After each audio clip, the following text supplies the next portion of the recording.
Welcome to the eCom Collab Club Podcast, where operators, risk takers, and battle-tested founders drop the lessons that cost them time, money, and their sanity, and share what actually works so you don't have to pay the same price. Hosted by Peter Gardner and Adam Pierce, founders of the eCom Collab Club and Blend Commerce, the Shopify CRO agency, and proudly sponsored by OmniSend. Email and SMS marketing so good, it's boring.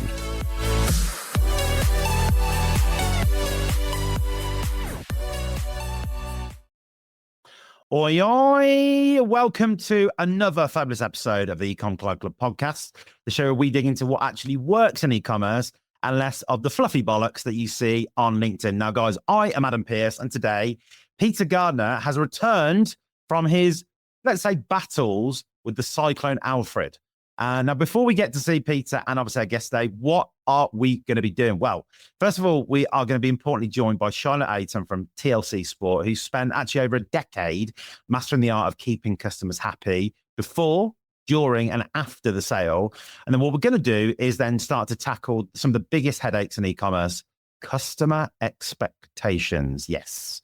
Now, what we are then going to do is we're going to be questioning some of the most overused customer service cliches and ask if they're gold or are they completely dated. And then lastly, Peter and I are then going to do a post-match debrief, geek out on all the knowledge that Charlotte shares and the wisdom also as well. Hey, you know that feeling when you're about to buy something online, but whoopsie, the checkout's an absolute mess. No autofill, no saved card, and no Google or Apple Pay. And suddenly your wallet feels a very, very, very long way away. Yeah, that's a potential customer gone. And guess what?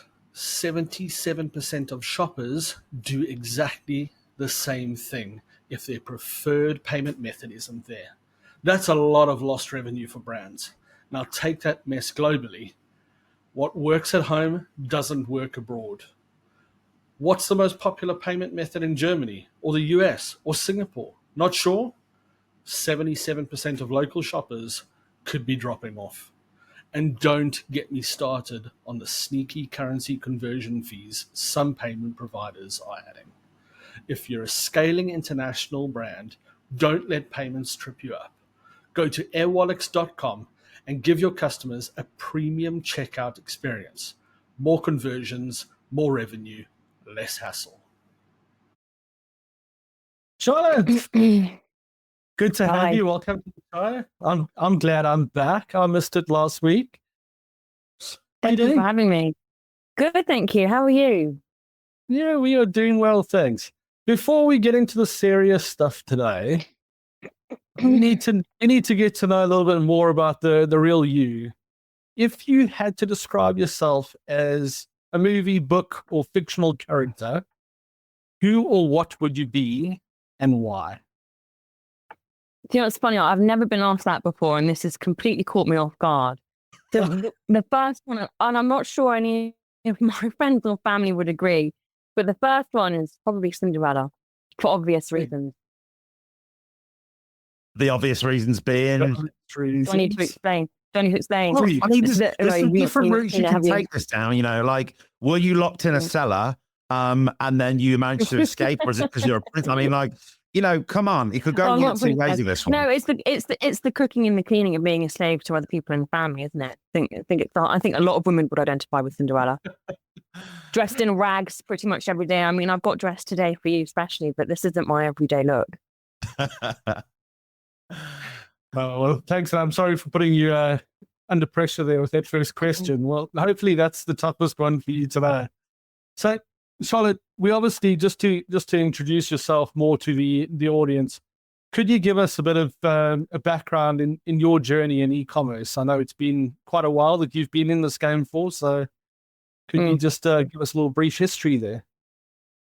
Yeah, so I actually didn't train in e-com or business at all. I graduated in law, and then went to join TLC almost immediately after. It was very holistic where I joined. It wasn't really a decision. I kind of fell into it. I said to my mother, I'll give you 6 months, see what I can do, and then I'm off. with no experience of business, but obviously e-commerce most of all, because that was where the business really was. That was where the revenue generators were. It was born before the internet. A lot of people don't know, but TLC is actually 40 years old. So I grew up, it's older than me. So I grew up with the business, sticking labels on catalogs, and everything was done through the telephone and fax, and orders were placed via email. And it changed so rapidly. And by the time that the internet came, I'm not sure the business was fully equipped and prepared to deal with just the level of infrastructure that she needed in order to move ahead with the times and what customers expected. So by the time that I got there with zero experience, I noticed that the systems probably weren't functioning how they should. I mean, it didn't take a rocket scientist to understand, well, why are you having to go over there to print orders on that computer and then download them on that computer, but you can only send customer emails from that computer? Like, when I went in, Angie, who's been with us 25 years, and I've known her since I was 12, was showing me the way. And to me, it just seemed so bizarre. So I very much learned from grassroots eCom, right? From the bottom of the bottom, taking an offline system online. So it was like a baptism of fire, if you will. I had to learn really, really quickly. We couldn't, for example, update a description on a website without calling somebody called Phil. And then I had to call Phil and say, Phil, there's a spelling mistake on this description. Can you please change it? But then 2 to 3 working days later, that description would get changed. And as you can imagine, that was really frustrating for me. Like that wasn't something that I could easily accept. So the first thing we did was move platforms over to Magento.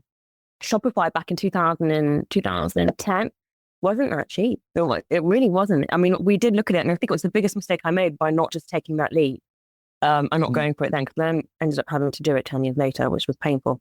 But that taught me a lot, making that move from online to offline, and then everything from there, from Magento to Shopify to all the tech stack that we've got running now, I've essentially had to teach myself. So it's been 15 years in the business, and still I've learned things through events like this, tutorials, just speaking to friends. I think speaking to friends within the industry as to how they've managed and cope with problems and what they do has probably been the quickest way that I've learned and managed to navigate the business. Awesome. And what's been the biggest mistake besides the replatforming so far?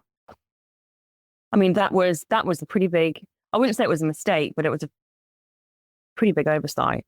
I mean, we have made mistakes over the years. I think probably one of the biggest ones we've made is holding too much stock as a stock business, especially an inclusive business looking to cater for all women, of all shapes and sizes, and different leg lengths and compression strengths in different colors, and just trying to be all to everybody led to a lot of money tied up in stock. And that led to some serious cash flow issues. So we really had to hone in on our product base, and it was really difficult for Mum and I, who are both, I run the business with my mother, and we both naturally are people pleasers.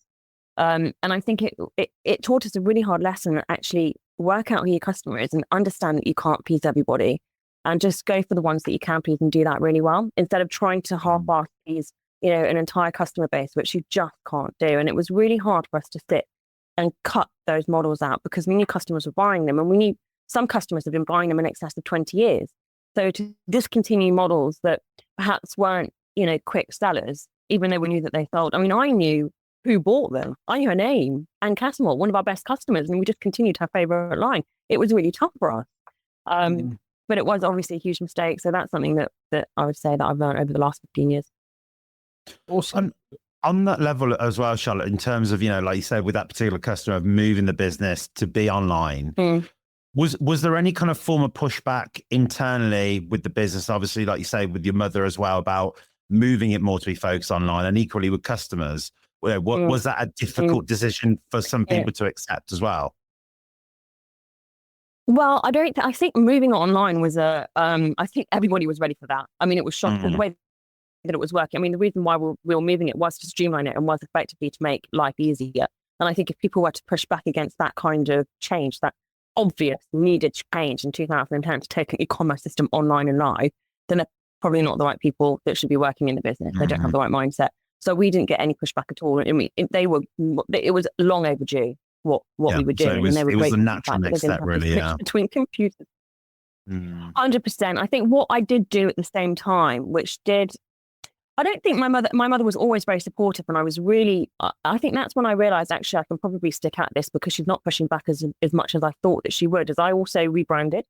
So I thought if we're going to have a new website and we're going to do all of this, then I'm going to need to change all the artwork. We're going to need to change the logo, and all of our messaging has to become more modern and updated. Mum, your customer's grown old with you. We need to relook at all of this. And I didn't know whether it would hurt her feelings. And a part of me was really hesitant to broach it with her because I kind of felt her, I kind of just thought she'd be like, you can't do that. This is my heritage. I created it. How dare you? But she was really, really open with me. And she kind of gave me carte blanche to do what I obviously should have saw it, but she did let me do what I wanted.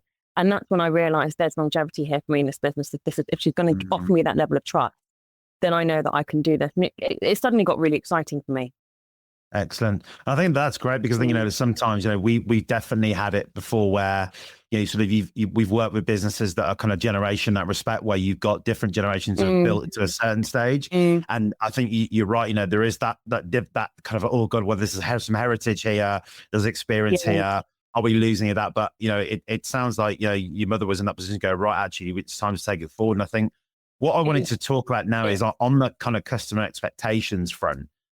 When you kind of go sort of start at the beginning of that process, thinking about customer expectations, from your own experience, kind of looking out there in the market, where do you think e-commerce focused businesses can sometimes go wrong before the sale actually even happens?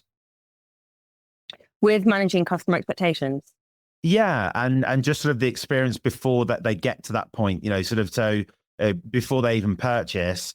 Other things that you see businesses do, or maybe things that you guys have done that haven't worked so well, that you're like, actually, that was down to us not communicating things in the right way or form before they even get to that point? I think obviously having really accurate PDP pages and pages that offer the relevant information at the right time in a way that customers can understand is really important. I went through a phase where when I first joined, I think I was only 21, 22, relatively insecure in my space and not quite sure what to do. And I made the website look overly professional, and I made it all come a professional by law degree. I kind of wrote our T's and C's and our returns policy as something that you needed a degree to decipher, and I thought the more complex and the more interesting I made it, the more professional it seemed. So and our product descriptions as well, they were very, very, they're product focused, not benefit led. So it took me a long time to work out that people don't need to understand the seam structure, Charlotte. They just need to know that it's going to fit them nicely. You don't need to talk about how you dye the fabric. And I just kind of took the view that the more complex and the more intellectual I made it sound, the more the customer would buy into it. And that was not the case at all. You really need to simplify it. People are busy. They've got working lives. A lot of them have got kids, and they don't want to sit and try and understand and decipher your product descriptions because you think they sound smart. So I did a lot of backtracking, resulting in fact, I recently refreshed all of my product display pages using ConversionWise, and I think they look much, much better. And they're already converting. It's only been a week, but our conversion rate's already driven up. And what they did is and sometimes you need somebody outside of the business to do this because I've been in it for so long. I've always described the product in this way, and they're the words that I've always used. But sometimes you just need to describe it to somebody else and they go, oh, and they'll come up with a different word. And that word resonates far more with my customers than any word that I could have chosen. So working with a team outside of that who specialize in words and in communication styles and understanding your brand and your customer has meant that our communications within our product display pages especially are much, much more effective, much more to the point, and they sound more like a person. So when you read it, it sounds like we're just telling you, skip the fabric softener, wash at 30, as opposed to, with all the symbols that I was insistent that we put in there because other brands were doing it and it's what people expected. So I think really stripping it back and sounding not too, you never want to, sound unprofessional, over friendly, but you do want to sound personable and you do want to be understood quickly. So the more that you can make your website conversational in a way, for our brand at least, the better it's been. So is that the main, just in terms of the product PDP you mentioned there, has that been the main thing that you'd say has been this kind of the small change on the PDP that's made the impact is simplifying, giving clarity, not overcomplicating, stuffing it with too much information, but making sure that you're not wasting your words effectively. Is that kind of the key thing that's happened? I think that's, I don't think it's a key thing, but I do think that's really important. I think making sure that your product descriptions are relevant to the point and in language that can be easily read and easily digested. But it's not just all about language, right? It's about how it looks and it's about how it feels. So what we did, and again, it kind of seemed counterintuitive, but we made everything twice the size. I mean, everything just went bigger. And I was horrified. I mean, I was like, we can't do that. That's ugly. But actually, people need it big, especially our customers. We're not Gen Z. Our customers slightly older. So, on these smartphones, their pages they can look quite small, especially when you drop down. So by just making it easy, like we just doubled the size of all of the header text. And then what is tricky is different people are looking for different pieces of information when they buy. And we all know that if there's any uncertainty on that page or really with any part of the journey, you'll probably lose the sale. I mean, we're a tough crowd. If there's one question that's not answered that I can't find in about 5 seconds, I'm gone. And I know that's how I shop. So in order to get all of the information there in a coherent way, I mean, some people will be much more bothered about our returns policy and some people will be much more bothered about their size and how they're going to find the right size. So trying to get the right information to the right people, clear and concise in one small, is really tough. But I think we've executed that quite well, especially on mobile. Most of our shoppers are on mobile.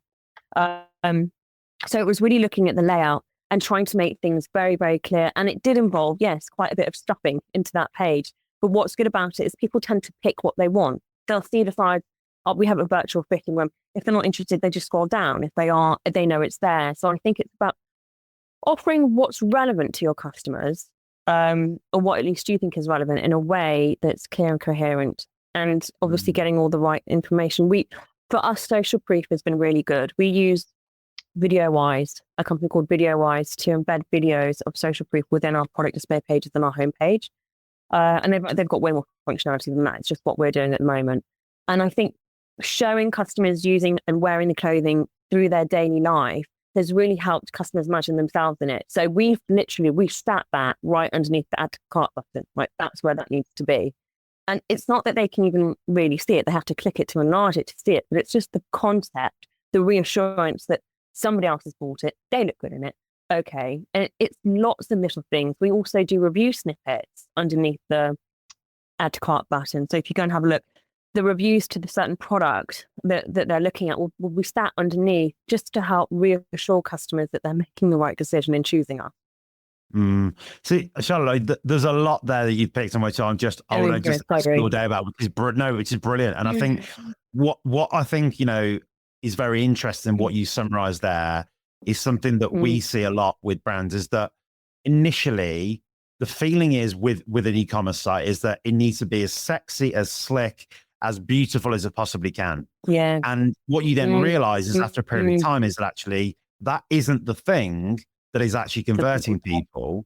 And it's about giving them that real, raw, realistic expectation of what they're going to get, really see the product, see other people wearing it that look like them, act like them, getting them kind of to grips with what the realities of it are.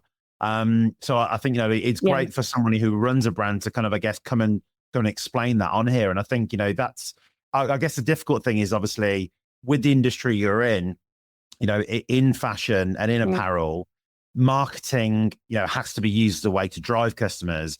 Is that quite a hard balance with kind of, putting the product in the right position from a marketing point of view, but at the same time then setting realistic expectations of what they're going to get and how they're going to feel with it? I'll start with the first point that you made. And this is a really interesting one because it's something that I'm literally going through right now.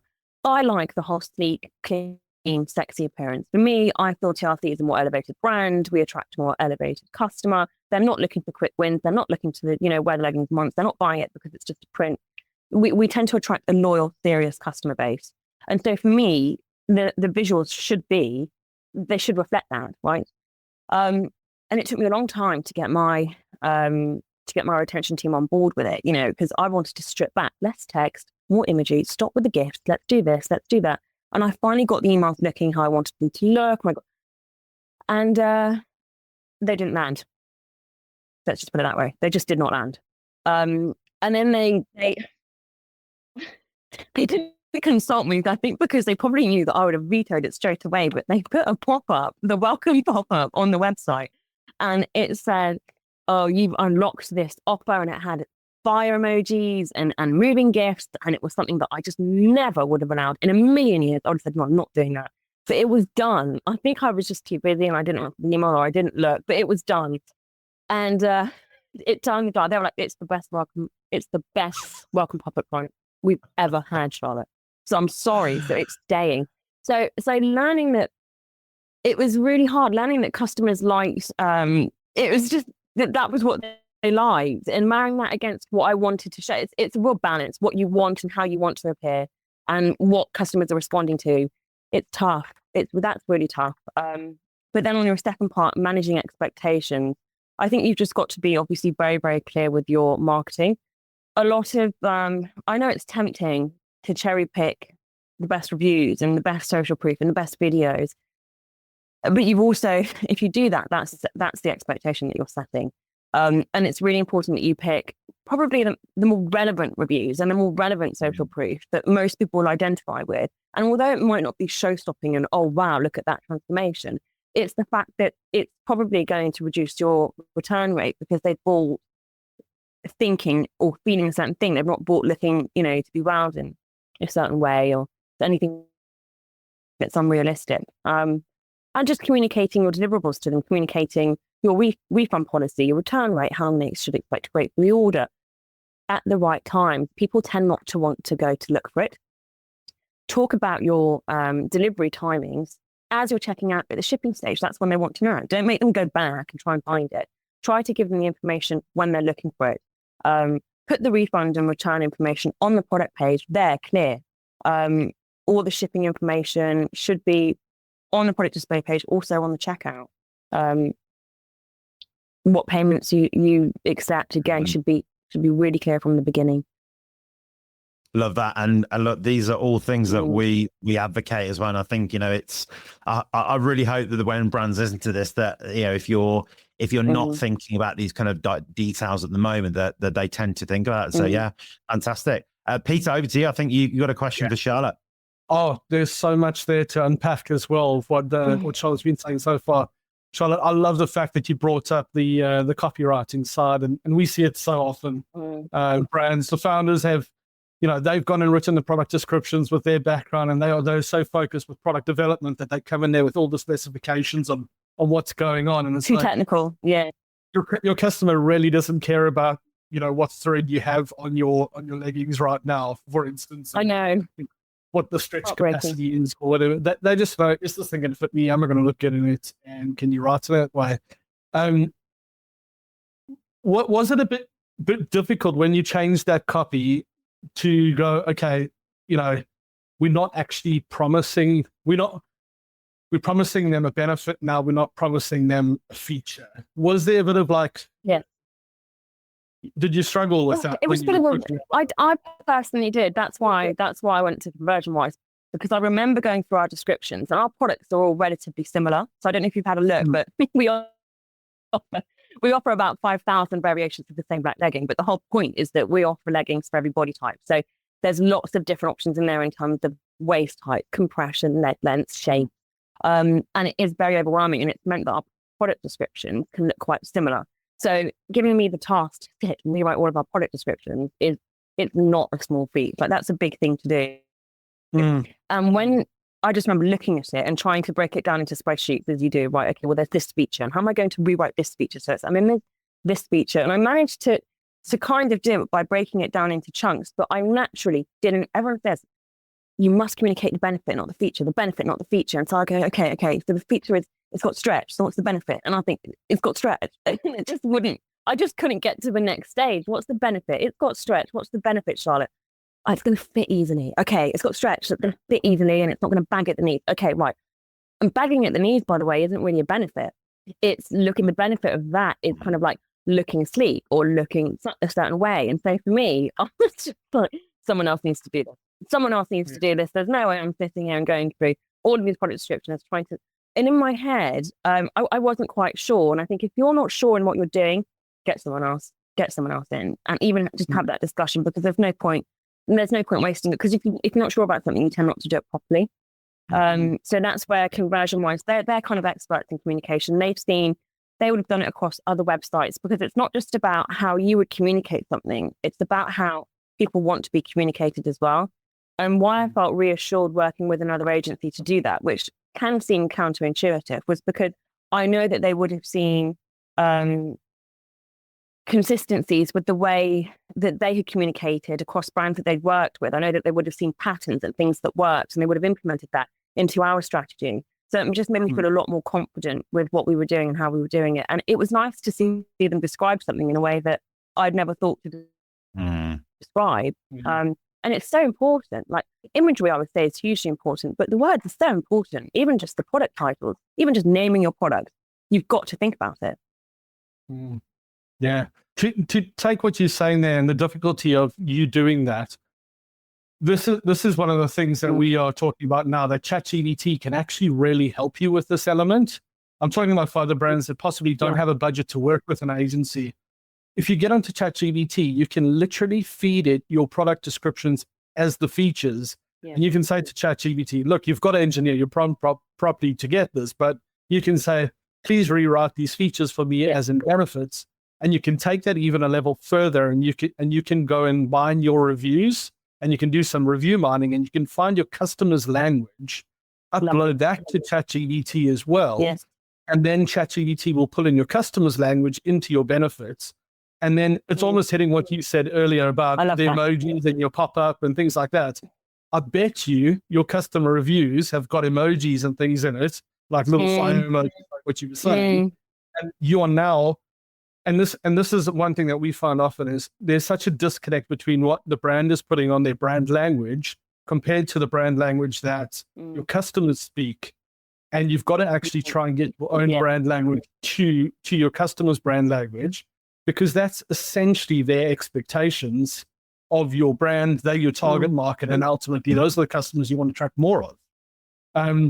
You also said an interesting thing there about worrying about doing this. Do you find that there was a bit of, when you switched to the benefit focus, did you find that you were worried about over promising and maybe under delivering, or were you under promising and then over delivering?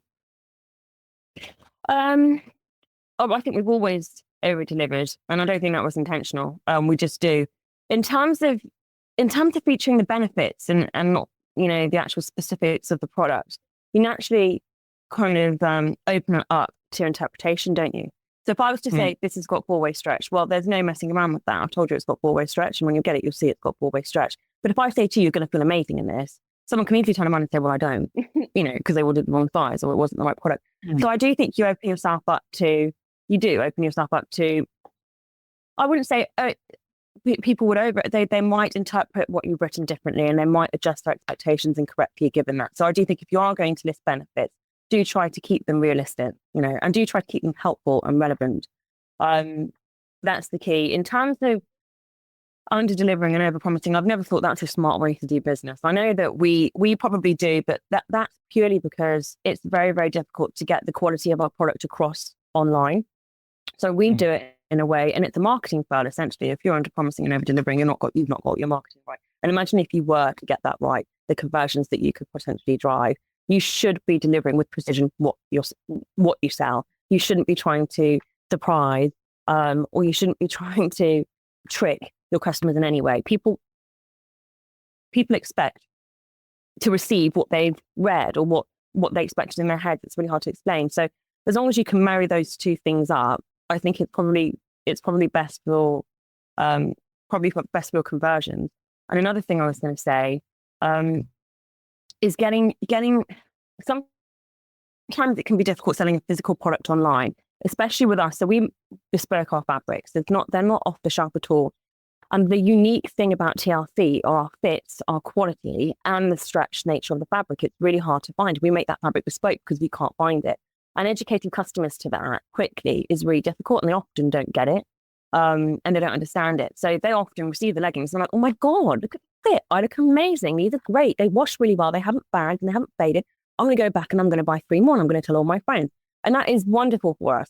But for me, the pain point has always been how do I get that information? How do I get them to understand that at the point of sale? Like, how do I do that? Customer reviews help, social proof. I did do because fabric's key, right? I did a little button where they can request a free fabric sample on the ZPD page. So they can actually, and that's for free, right? So they can actually have a little sample and feel the fabric themselves to know, right, okay, this is different. And that converts. They'll get that and they'll place an order. It takes a bit longer. But I think the more that you can kind of take that online product offline and get them to understand what it is that you're selling, which is incredibly difficult. I mean, if anybody else has got any ideas, please do tell me. That's critical because it's the look and the feel and the fits that they want. So we use the virtual fitting room to try to help them choose the right size. But again, that will always be a problem with e-commerce until obviously technology advances itself, where we can just teleport products around the world. Until we're there, we're going to be struggling to manage the expectations of what customers expect and what you're selling. Yeah, we've always got the issue in e-com, like you say. It's just it's that tangible feeling of here's the product, you can touch it, you can feel it, where you just you can't replicate that sort of retail experience. You can do it virtually, like you say, but it's always a bit of a punt for somebody to get that purchase. And on that note, what would you say is the most common reason that people are hesitating to buy once they've added that product to cart, maybe possibly even reach checkout? What are you finding the biggest objections with what you guys are doing? With what I've tried to make it as easy as possible. So with what we're doing, it's just offering, again, I said earlier, offering the right information at the right times. That's critical. Uncertainty really, really does lead to drop baskets. Sometimes if you haven't got a lot of businesses are still forcing, they don't offer guest checkout. So they're still forcing you to sign up and create accounts before you check out. And I'm just thinking, really, are you still doing that? Because I mean, that's obviously going to reduce the conversion rate and increase your basket drop rate because people don't have time for that. Not offering the right payment solutions, I noticed at the beginning, is a big one. I love something like Apple Pay. When I don't see an Apple Pay option, it really does annoy me because it's so easy to implement. It's so quick and it should be there. We're in 2025. That should be an option for me. I shouldn't have to fill out those forms. I think also another thing, and a lot of people underestimate this, sometimes the questions, you can't have the question to everything. You just can't have everything everywhere at all places. And there will be some questions and there will be pieces of information that customers are looking for that you don't have on your product page, or you don't have at the checkout, just because it's a really unique question. So therefore, you've got to make it really easy for customers to get that customer support. Some people like pick up the phone, for God's sake. We offer a phone line, and it's really important to us that phone line is there and working all the time, because so many brands don't do that anymore. And I find it really annoying when I'm about to check out. I've got a question. I can't find the answer. I want to call someone up. I want to know now because I want to proceed. And there's no telephone number. And I have to send an email and then wait 2 to 4 working days in order to get a response. And by that point, I found something else. So I think it's really important that you've got really quick and efficient customer service at the point of sale on that checkout page, telephone number, chat box, and answer your chat box. Don't have a chat box there and not answer it. Okay, just don't do it. Just either have one or don't have one, so that you can clear up any, because you can't know what they're thinking or why they're dropping. Sometimes it's price and there's not much you can do with that. I mean, you can do little extra offers and things like that, but essentially the price is the price. But if it's, I don't know how long it's going to take, and it's got the international, but I want to know if there's a customs charge, or I want to know this. Just make it easy for customers to ask you. Yeah, that's one thing that we see a lot, and you touched on that. There's the delivery experience and how long is this going to take to get me. For me personally, it's one of my pet peeves. If I'm shopping online, and I can't see how long it's going to take to get to me, I get so annoyed. I'm like, well, when is it going to actually come? And that anxiety starts setting in, and it can be a massive conversion killer. But then if I go onto your competitor's site and I look at that and it says to me, hey, it's going to ship in 3 business days, and I go, fantastic, cool. I know that I'm getting it in 3 business days. I've paid extra 10-20% before, purely because I know I'm going to get that product. And I think that's one thing a lot of people sort of miss.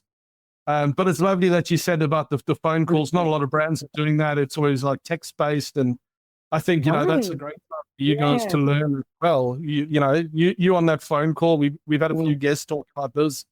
You getting those objections on those calls. It's a great time for you to go take those lessons and go, okay, let's go put those on the website to set those expectations as well. Yeah. I was going to say on that front as well. Sorry, Charlotte, after you. I was just going to say, I think it's really important to stay in the business as much as you can, because obviously as you're kind of guiding and directing it, you can lose touch with your customers if you're not in it every day and you're busy kind of doing all the operational things. And so the customer calls actually do come onto my mobile. It comes to a different line, but I know when a call is coming in and I know how quickly it's answered. And if I want to take the call, I can actually answer it myself and intervene. And sometimes I'll do it. So if I feel the call's been ringing too long and I'm free, I'll answer it and I'll speak to the customer and I'll place an order or I'll help them. And just those touch points I'll always come away with something. And they won't necessarily know that they're speaking to me, but just having a conversation with a customer, or I'm calling you up because I found it difficult. And I think, well, hold on, what did you find difficult? Well, I couldn't find what I ordered before. And so it just kind of helped me to understand where those pain points are by just picking up the phone every now and then. And another thing is I put the reviews. Our reviews now come straight into my inbox and my mother's inbox. So instead of having to go onto products and look at reviews or go onto the platform, I get the email real time. There it is in my phone. If there's a negative review, I'm reading it within 30 seconds. I know what's going on and why it's negative. And then it goes into the chat.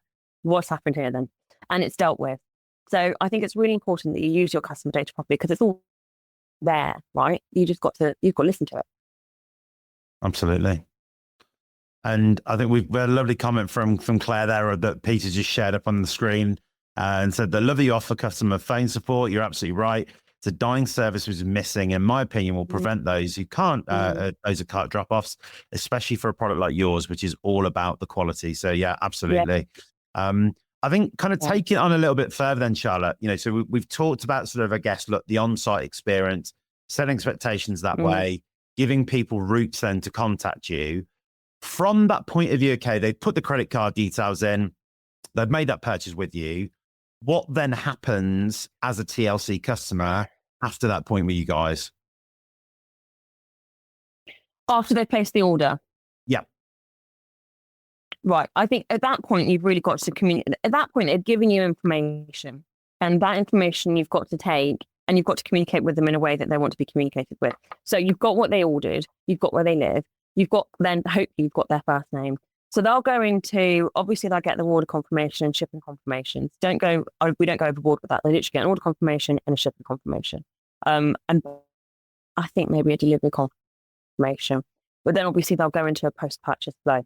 But that flow that we've got right now is dynamic, which means that the products that they've ordered, we recommend obviously products that are related to that and messaging that's related to that product. So we don't start talking about bra tops when they bought a pair of leggings or vice versa. We keep it relevant. Within the post-purchase flow also, you want to put things that are useful. For example, how to look after your product, how to wash your products. Oh, by the way, hi, I'm Sarah. I'm Charlotte. I'm the daughter. We do this. Just to reassure them as to what they've bought into, as opposed to, oh, well, thanks for buying. And by the way, do you want to sign up for 10% off on your next order? Or here, do you want a loyalty program? Here you go. Here's £10. This needs to be a little bit more educational, but this is what we do.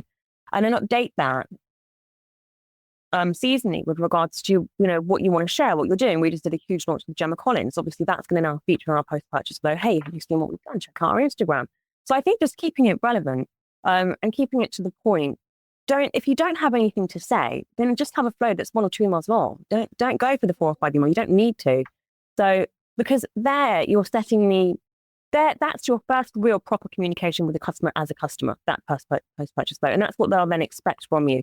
And if you piss them off in that stage, then you can expect them not to come back or to unsubscribe and you've lost it. So that point is critical. And I think a lot of people don't realize how important that flow is. No, definitely. And I think, the one thing I wanted to ask you about here is I feel like sometimes that brands get worried about over communicating with kind of those frequent updates.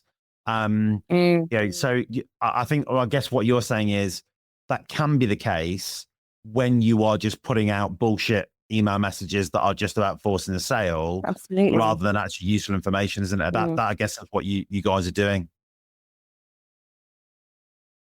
Yeah, and I think that's That's key, because it's really hard to automate emails in a way that's personal, right? As Rich is saying, the zero-party data, use it. You've got it. So if they've taken a quiz, just use the data in a way that's useful and helpful, as opposed to just trying to shoehorn people into segments.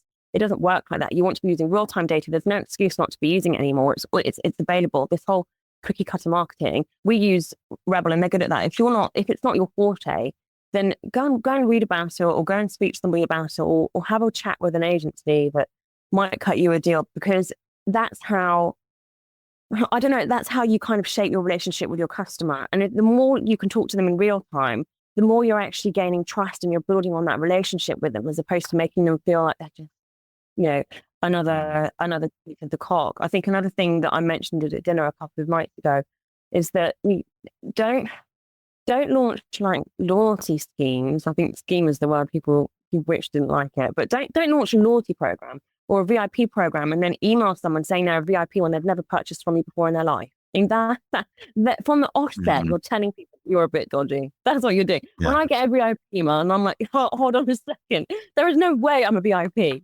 There's just no way. So therefore, you've already broken the trust. You've just broken it for me. It's not helpful, and it's not fair on your actual VIPs who are turning money over with you, and you're going and treating everybody the same. And I think it's really, I wouldn't say it's offensive, but you're undermining them slightly, because if they go and talk to their friend and see that their friend who's only bought one thing and they bought 15 has been offered the exact same, and they talk, women talk, right? And they will say, did you get that? So I just think it's really important that you are really holistic with your marketing, and you're really honest. It will come out in the end, and it will damage your customer relationship. Definitely. And I think, it's interesting. We did the eCom Club obviously yesterday in London, and loyalty schemes, loyalty programs came up, which, Rich did take great umbrage with about the word using a scheme or a program. But, the thing for me is with loyalty programs or schemes, it's not the technology, or it's not the fact that they are there. It is the execution. And I think this, unfortunately, is where a lot of people go wrong, is that they don't set up meaningful tiers or meaningful points that can be accumulated. And secondly, like I said, they do those very spammy, crappy things where we give you 1,000 welcome bonus points, or you're a VIP customer, or you're straight into our gold. So I felt a bit sorry for the loyalty sort of scheme providers out there yesterday. And I think, from my point of view, more needs to be done with those providers to actually tell brands about the strategy if they're not clear on actually what happens, because it's not a set it and forget it type thing, like you say. It's got to be thought about. It's got to be meaningful.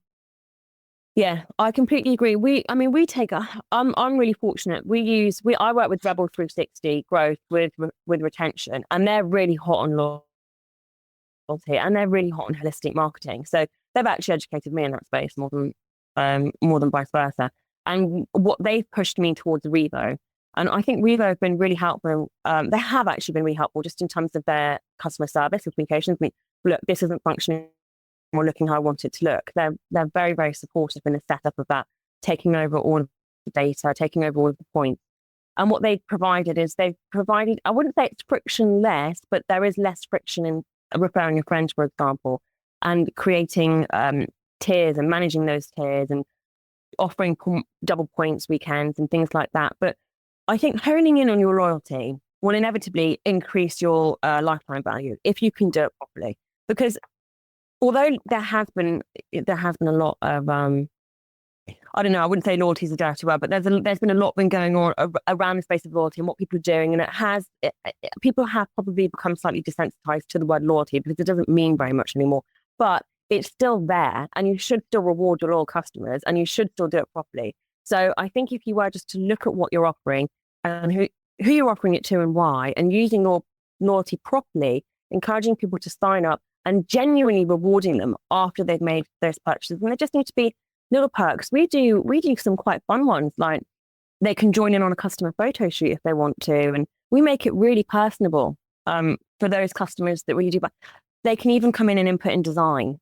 So those top tier gold level customers will reach out to and say, look, what do you think about, we're thinking of launching a product like this, what do you think? And just to feel valued and included, that's a really cool thing to do. And I think if you can get your loyalty right and make them feel, because the whole point is you want your VIPs to feel appreciated. Like, look, we hear you, thank you, this is for you. As opposed to trying to spam them, you can actually make it something that's valuable. These are people that buy from you anyway. So if you can make that sale, the next sale, a little bit more exciting for them, or if you can offer them something outside of a 10% discount, then loyalty is a great way to do that if you do it properly. Absolutely. And I think, the thing for me is like that. I love that example you gave about the sort of the top tier companies being able to create their own design. In terms of doing that, the actual cost to you guys of doing that is actually relatively low, because in fact, anything is going to actually be a revenue generator for you. And I think for me, these are always the things about loyalty where if you're smart, you can give something that's really valuable that actually costs you very little. I mean, I remember a few years ago hearing about Sephora, is that they, on their loyalty program, had this system where if you reach that top tier, there was this lipstick that could only be gathered through being in this top tier. You couldn't purchase it anywhere. So again, from a cost point of view, nothing, pennies. And then from that point of view, then the marketing, the social proof that then generates off the back of it, and people generally wanting it, it creates so much more with it.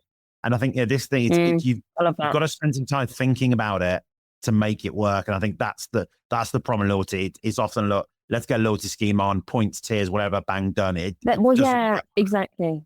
Well, and they're using it as a sales driver, and that's not really what loyalty is. It's a retention driver. And the whole point is that you should not be using loyalty to convert customers. That's not what it's for. And I think that's where people have gone wrong. They've started using loyalty from the offset, and it's really unhelpful. Cool. Thank you. I'm much more in favor of the new buzzword that's coming into play on the loyalty front, which is community, and exactly what you explained. Getting those people that are your best customers involved in the photo shoots. That is community. And I think we've been talking about this in quite a few of the podcasts now. Brands are going, okay, there's this new word, community, and they're thinking that's a place that you've got to have a digital area for your brands to connect, and you've got to have an app, and you've got to do this. It's not. It's rewarding your loyal customers and using those people to then come into your community on how to develop your products, interacting with them, asking them questions about what your website looks like, involving them in your customer surveys. That is the newer, for me, that's the newer, better loyalty. And I still don't like the word community because I still feel like it's not quite right, but there's a lot of things in e-commerce where we've got these one word things for what we do. Yeah, they stick. It doesn't actually mean that exact thing. But I suppose it's got to do with the fact that we can't distill what we're saying there about your product development into one word. And that's why you get this hybrid word of community and loyalty and things like that. So talking about that, and maybe let's just flip it. Somebody's purchased, they've gone through your process, but as we know, not everybody gets it 100% right all the time. How do you handle the situations where expectations aren't met? What are you guys doing as a brand? I think it's really important to listen. I think a lot of where people trip up is they kind of just follow a script or a rule book. But every situation is different with a customer, and there are reasons why they're expecting what they're expecting. Sometimes you can just get a really abusive customer, and that's just what you've got, and you have to deal with that in a different way. But I do think to listen and to personalize and tailor your response to the customer. So we do run, we're a family business. So we really do run on, what can we do? How can we make it better? And for as long as they're not abusing the system, and for as long as they're not, we don't feel like then sometimes you do get customers that you don't want anyway. And that's the nature of it. And it's not to say that you don't service them, but there is no need to go above and beyond for them. They're not necessarily the kind of customer that you want to keep. Now, putting that aside, for your other customers that have felt let down, if there's anything that you can do to rectify that, so listen and provide a solution. It's not that difficult, but I think what happens is in customer service is that people can get so caught up in the rule book that they haven't actually thought outside the box or listened to what they're saying. Like, she's telling you that she's not got the right side and she doesn't know what to do. All you need to do is offer her consistent support to obviously get the right products. That's all she wants. So what we've done in the past, I mean, it's very rare. Normally they'll call up before they purchase if they're confused. But, if they didn't get a product and it wasn't what they were expecting, chances are we do actually offer what they're expecting. 9 times out of 10, they've just ordered the wrong product. Because the whole point of what we do is that we supply all shapes and sizes. And if they're not, we pride ourselves on the fact that we have one thing for everybody. We've got your perfect legging, even you guys. If you've got the product for somebody, you just need to direct them to it. So I think one time Angie actually sent a customer, she didn't want to invest £1,000 to try on 10 pairs of leggings, which kind of made sense. Well, 20 pairs of leggings. So she sent her about 6 or 7 pairs. for her to try on to ascertain what leg length, what size, what waistline, what compression that was right for her. In the end, she ended up finding the right product, shipping all the other ones back and buying 4 more of the same pair. There you go. There's a frustrated customer who you just listened to. You offered her a solution. I wouldn't say do this with every customer. And then you've got a loyal customer for life because you just trusted them and you helped them find the right thing for them. And I think if you can just listen to them and try and find a solution for customers that you want to keep, you're going to see the difference in your lifetime value, and that's always great. Yeah. Awesome. And then if a customer leaves a bad public review, do you engage? Yeah, you should. Yeah. You engage. I think that's how potential customers are learning about your business. And unfortunately, it is the way I know that when I shop, especially on Amazon, I don't go to the positive reviews. I look straight to the negative. It's just how we are. I'll go straight to the negative and go, right, what are the issues here? If I see negative reviews and 0 response, I'm highly unlikely to buy, purely because it just it's indicative to the nature of that company. If I see a response, well, it makes me feel a lot more secure in shopping from them because there's somebody there and they've read the review and they care and they've sorted it out. So I know that if I then have a problem, they're going to read my review and they're going to sort it out. Whereas if I see something with 0 response, shit's given, I don't feel very confident. I just don't. Yeah. I mean, we're at that stage where everybody knows that if you've got all 5-star reviews, there's something wrong because it just doesn't happen. And, inevitably what shoppers are doing, they're going down to the reviews, they're clicking on best reviews, reading the first 3 or 4, and then they're clicking on the worst reviews and they're reading the first 3 or 4. And like you say, if there's not a response from a brand back to that bad review, just laying out the steps that you've taken to try and mitigate that bad review, and sometimes, it's the opportunity, like you say, for the brand to put in their response. These are the steps we've taken. Ultimately, if somebody then reads that bad review and they see all the steps that you've taken and this person's still not happy, they go, this person's just difficult to please. And, correct. They null and void that review. And ultimately, it does you more credit than it does. You ultimately get the sale because you've proved yourself, you've objection busted on, like you said, all those bad things going wrong. So that's awesome to hear that you guys are doing that. What's the hardest lesson that you've learned about handling customer service at the scale that you guys are doing it? I think consistency is really difficult because if you catch it depends what days. So when things have escalated to me, I have to deal with all the shitty ones that get to the top and I'm like, oh God, I don't know what to do with this one. I don't know what to do with it. And if you get me on a good day, I'll replace the leggings. And if you get me on a bad day, I won't. And that's my problem, is that keeping consistent through customers and also to my team. Sometimes they're like, but Charlotte, last week, you said that we're not doing this. And if they're wearing the wrong size, and you've got to be really clear about the fact that there's obviously going to be some seam compromising. And it's just the case of holding to, because sometimes it's really easy to lay down a rule and then have somebody or have a customer push you on that. And then you totally recall on that rule because you've been pushed.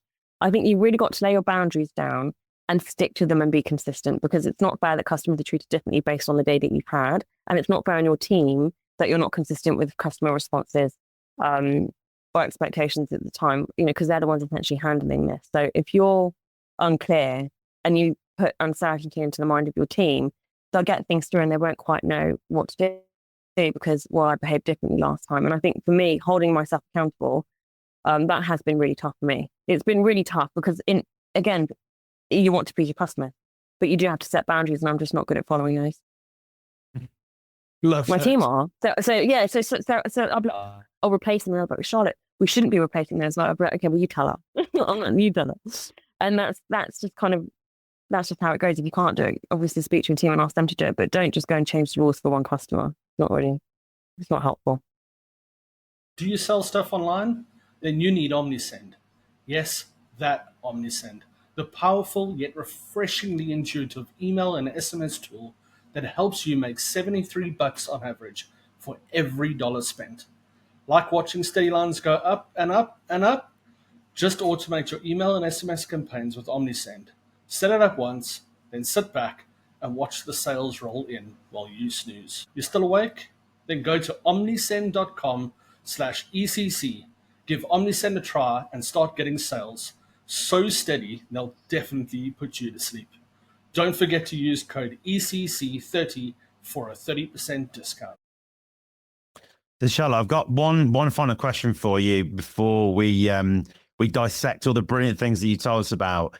Thinking about brands that are listening to this and who are thinking about their customer experience strategy and what they do, if you were going to say 3 things that have to be in the mix for that to bulletproof it, what would those 3 things be? Okay. The first one would be understand your customer, and really understand your customer. We touched on this earlier, how they want to be spoken to, what information they want, and just packaging that up nicely so that you can communicate with them in an effective way.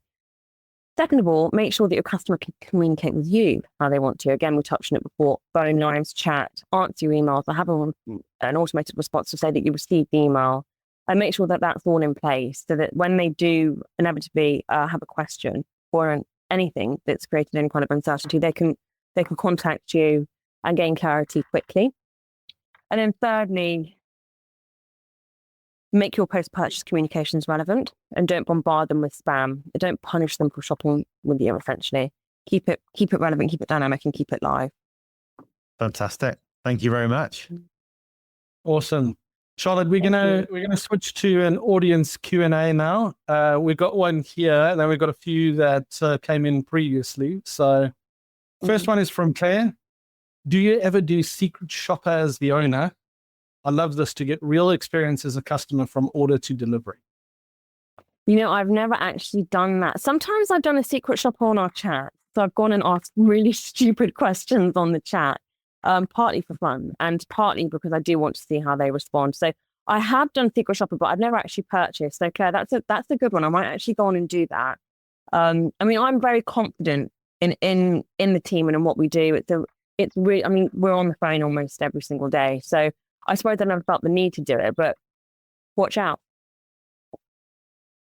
Awesome. All right, let's just switch it up here. Here's a good one.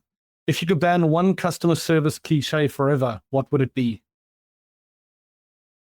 Customer's always right, I'd say. That one for me doesn't do it. I've dealt with a lot of customers that have not been right. I think the customer always comes first. That one I would agree with. But the customer is always right is not because it ends up, because especially in this day and age where customers feel like they're invisible and they can treat people and products and returns and they can abuse systems because they actually haven't had to go back and physically return a product. So many people wouldn't dare return a product into a physical store that they've sent back online because they haven't had to actually face the person on the other end. So, and I think it's opening brands up to a level of customer abuse. And you've got to watch out for that. And if you go and live by the motto that, the customer's always right, then you're just opening yourself up to that and you're demoralizing your own team that have to deal with that. And they should essentially be protected from that. So that one doesn't sit right with me. The customer, very, very rare. We've got a lovely customer base, so I'm quite lucky. It doesn't happen often, but on very, very rare occasions, it does happen. And that's when I put my foot down. The customer is not right. Right. And this is how we're going to have to deal with it. And you have to be empathetic and you have to be, I'm not saying, just cast them aside. You have to communicate with them properly. But if things shouldn't be replaced, then that's it. And that's the boundary. And you just make sure that they communicate that clearly and effectively. Charlotte, when you see, people like Zara now and H&M sort of charging for returns, what's your thoughts on that? I think that was a long time coming. I really do. I think that was a long time coming. And I was surprised it took them so long. And I think it really sends a huge message out there to the e-com world that brands have had enough. Like they really, you can't shop just to return all the time. And if you want to, then there's a cost for it. They can't bear that cost. And I think that in terms of a more secure economy and things running more effectively and more efficiently and more sustainably, charging for returns is probably right. It's probably the right thing to be doing. We shouldn't be consuming in the way that we do, and we should know that there are ramifications for consuming in that way. Cool. Thank you. What's the weirdest customer complaint you've ever received? What's the weirdest customer? We probably have received some really strange ones. I think there was one recently that sticks in my mind. She she was looking for compression leggings, and she was a rather large lady, and she ordered a size extra small. A size 18, you shouldn't really be doing that. Obviously, she put them on and then called us up and said that they weren't compressing right enough, and could we make her a pair of double extra small? And I was thinking, what? Like, are you joking? And at that point, you've got to kind of listen to what, there was a reason. She was, she had a perforated vein in her leg, and she really wanted that support and compression there, right? But it was bizarre, and there was no way that we could have done it without risking the leggings being torn apart. But yeah, we had a size 18 request, a double extra small. And for me, size is a very sensitive topic. So it was very, very difficult to try to manage that request diplomatically. Can you imagine? Oh, I can only imagine what that was been like in the office. Yeah, extra small, because size 18. Mm. Gonna shoot you one last one here. What's one thing brands overcomplicate when it comes to customer expectations? Yeah, that's a good one. What's I stumped you at the start and I stumped you at the end. I loved it. Yeah, that one caught me. What's something that brands overcomplicate? I think they probably I think probably too much communication. Sometimes less is more. I think in this day and age, it's so easy to put the information on so many different touch points that often you can overwhelm customers, and you can overwhelm them with your emails and bombarding them with too much information that can actually create an anxiety. So I think don't overlook descriptions as well. That's one thing that I overcomplicate, isn't it? I focus far too much on the features, not benefits. I just think if you can simplify and streamline the whole process for your customers, and that includes the post-purchase, then I think you're going to see benefits somewhere down the line. Awesome. Cool. Charlotte, thank you so much. This has been absolute masterclass. I really appreciate you jumping on.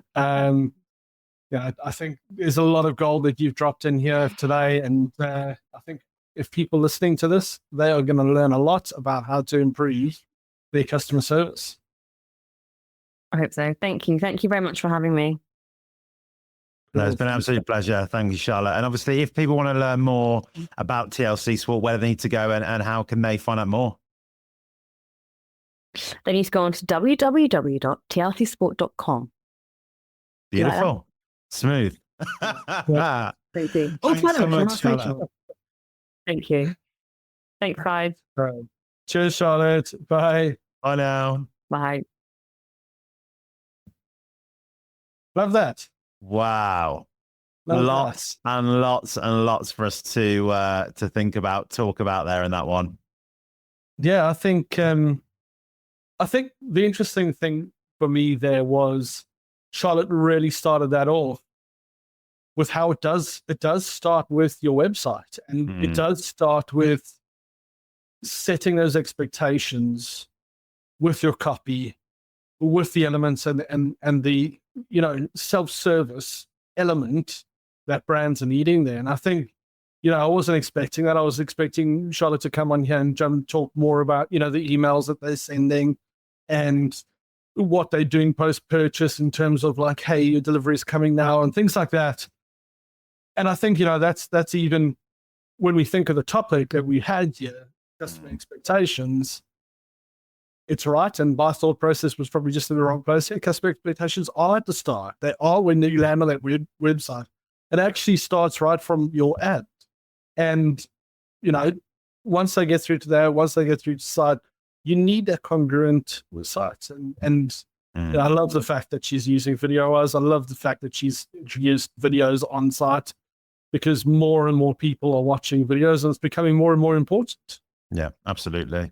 I mean, I think the big thing from the start of the conversation for me that, I was surprised about and I love it when you kind of get this realization from brands is this fact about, creating this beautiful, sexy website that is going to be the thing that's going to convert.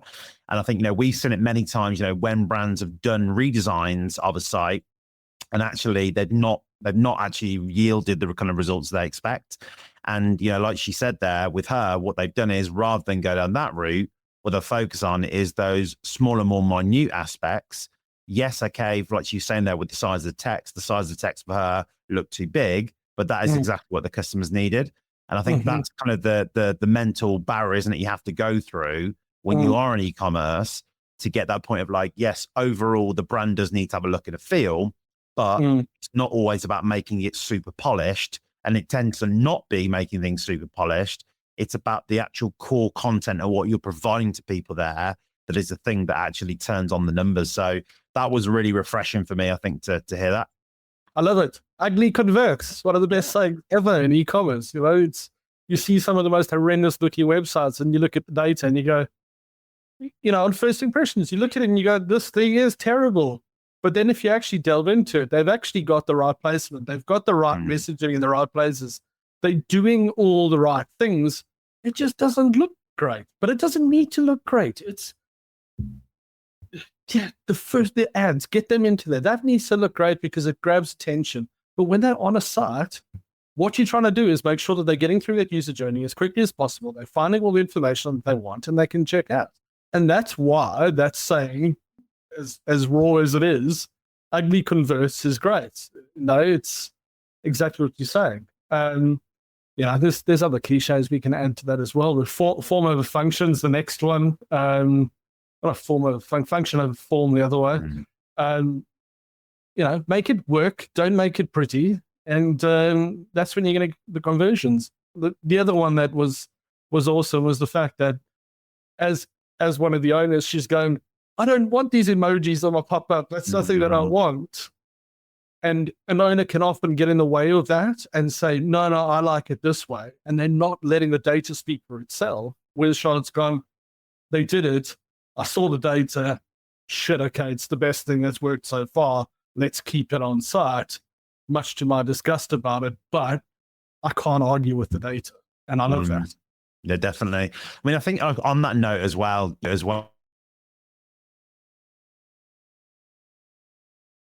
Adam, you muted yourself somehow. That's very odd. I think the other thing for me, you know, when you mentioned obviously video wise there, and obviously some of the partners and agencies that she mentioned, I think, you know, for me, Charlotte got the right mentality there, is that she was going out for them to give them their expertise to her. Wasn't the, you know, it felt like to me is that she'd researched the fact that it was something that she needed. She got on there, got that help, then let them do that thing for them.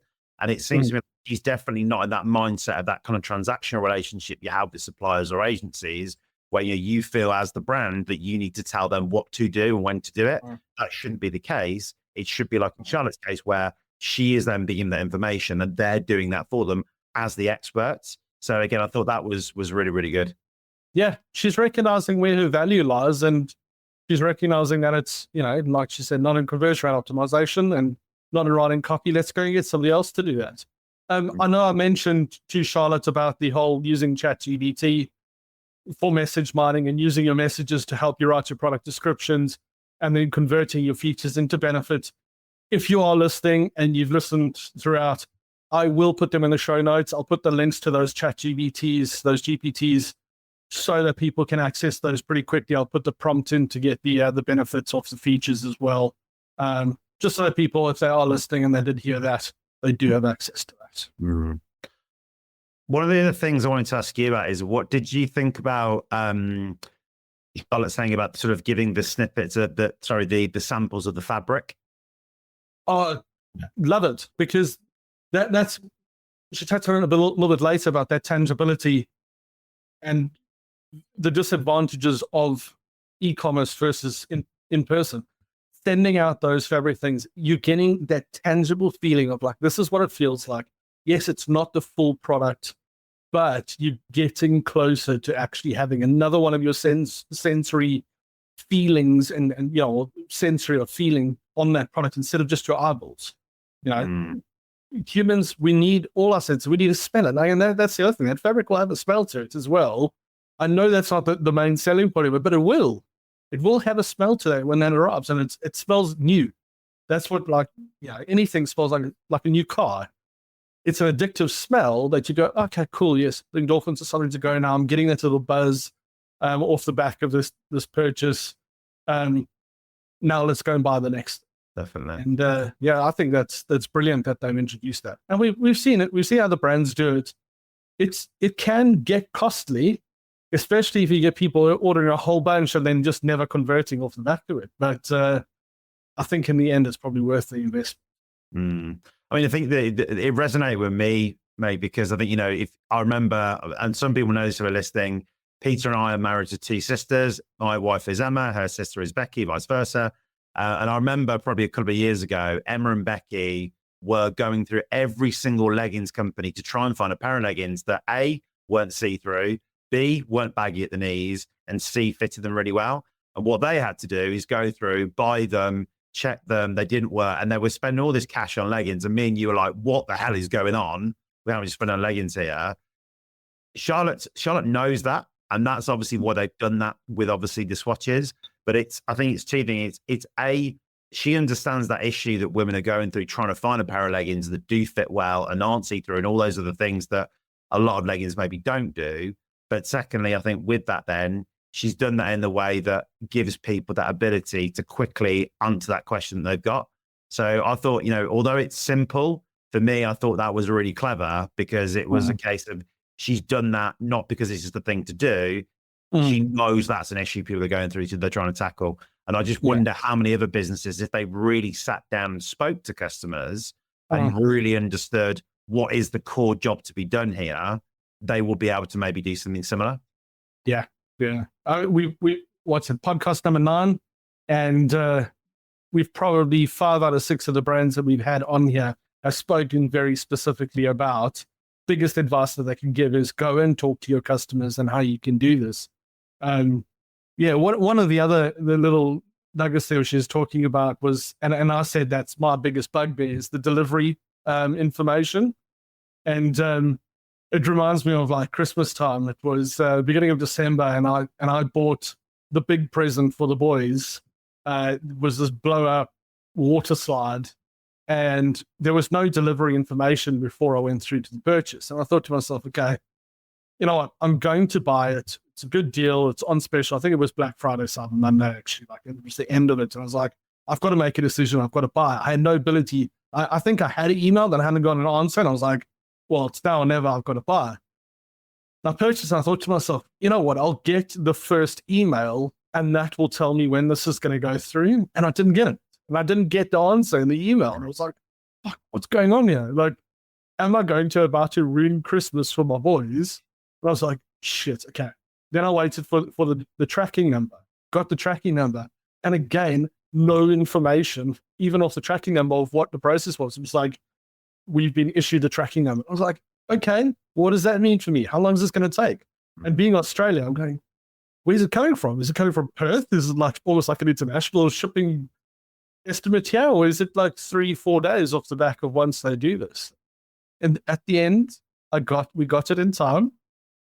But I did ruin Christmas because in the fine print of that, you had to buy a big pump that like goes on the whole time, wasn't included. So I'd focused all on this delivery and I didn't read the little fine print that says, doesn't include a pump. And turns out that I did ruin Christmas because we couldn't have it on Christmas Day. Had to go and purchase the pump separately, and that only came like 2 or 3 weeks later. So, your kids on Christmas Day outside in the sun looking at a deflated paddling blow-up thing. Being very deflated themselves off the back of that. Poor kids. They'll be calling Childline soon. Never mind. The kids not old enough to do that yet. Mate, I want to, I mean, look, there was so much in there that Charlotte talked about, and I loved, obviously, how, our mute Adam was a vibe. Thanks for that, Rich. Appreciate it. Rich, it's a capital A on Adam. I'm just getting him back for all his grammar and spelling things. Yeah, Rich actually corrected me, on grammar in a WhatsApp that I sent to him as well. I think the other thing that came up for me here, which I thought was interesting at the start, was this whole thing about kind of going from being a brick and mortar retailer or supplying wholesalers into online and kind of any friction that causes. And I think it was great to hear, obviously, with Charlotte and her mother, that wasn't a thing because her mother realized that was something they actually did need to do and it was required. And I feel like as well, we're kind of in that situation now where maybe there are similar conversations going on with brands who are going to be going on the channel and are also going to be going into kind of physical stores as well. Do you think that, in terms of making that decision and when people are thinking about that, the people probably are a bit, too comfortable now with e-commerce as they were too comfortable with Charlotte's situation where her mother was kind of that brick and mortar type retailer?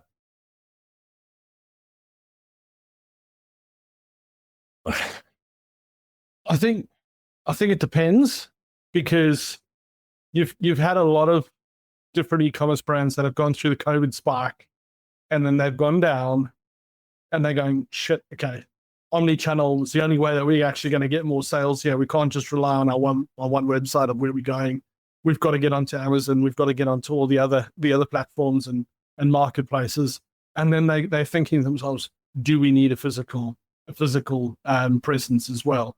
We've even seen, obviously, the likes of Gymshark, massive big brand, finally get, I know it's probably 2 or 3 years now into what they've done, but I think it might be a case of when they're big enough, they're then going and doing that. And when it really makes sense, when they've got a customer base that's very loyal, again, lovely, loyal quote there, community, part of their community, but getting them, those people, to actually sort of justify the expense in those areas. And I think what the nicest thing that people can do right now is they can go, if they are big enough as well, is to go, look at your data and go, hey, you know what? We've actually got a shit ton of customers based in Stratford-upon-Avon that constantly buy from us. Why don't we open up a physical location in Amsterdam? I mean, not Amsterdam. Stratford-upon-Avon, Amsterdam. I don't know where my mind's going. But maybe, have you been to Amsterdam recently for the old schmuck and a pancake? It's a far flight for me to just go and do that. So, yeah, but that's the thing. You can go and use that data to find where your customer base is, and you can open up the physical location in that area. But then the double-edged sword is, do you lose the online sales from that location that you've had a spark on people that trust you, that do buy from you online, and now you've got an unnecessary expense from that area? I don't know. Yeah. If you're big enough, I think it makes sense. If you're not, I wouldn't take the risk of a physical location. I think you've probably got cheaper and quicker ways to grow on the other omni-channel areas than physical. Awesome. Well, mate, cracking episode, eh? Yeah, Charlotte was brilliant. Absolutely loved that. But yeah, I think let's wrap it up. And thanks everybody for listening. Appreciate it. And we'll catch you next week. Will do. Cheers, guys. Thanks for tuning in. And don't forget to give us a like or a review on Spotify, Apple Podcasts, or wherever else you might be listening to as well. Cheers. Thanks for listening to the eCom Collab Club Podcast. Make sure you like, subscribe, and join our community at ecomcollabclub.com/community.